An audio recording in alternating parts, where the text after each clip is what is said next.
Dear colleagues, I heard that in Brazil, the dentistry level is top. And being here a third day in a conference and looking to these wonderful presentations and all cases, how do you treat, how do you solve them, I can only admit and confirm that you really are top level.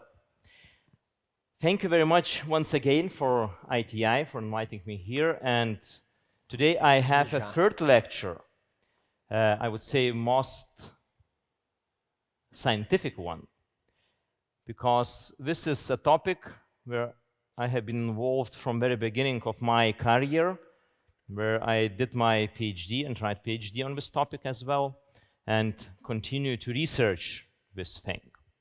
This is very basics when we talk about crestal bone and soft tissue stability. As I mentioned in the very beginning, in the first lecture on Thursday, that I use Howell and Cabot classification for each case which comes to my clinic and put in some certain box. Is it lower jaw or upper jaw and lower jaw front area, or upper jaw posterior area? And when, according to initial situation, we just try to apply a certain technique to achieve final result. But final result is always the same.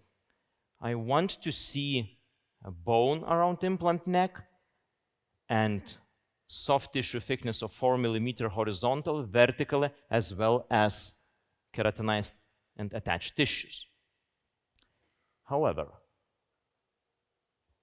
not all the time I succeed.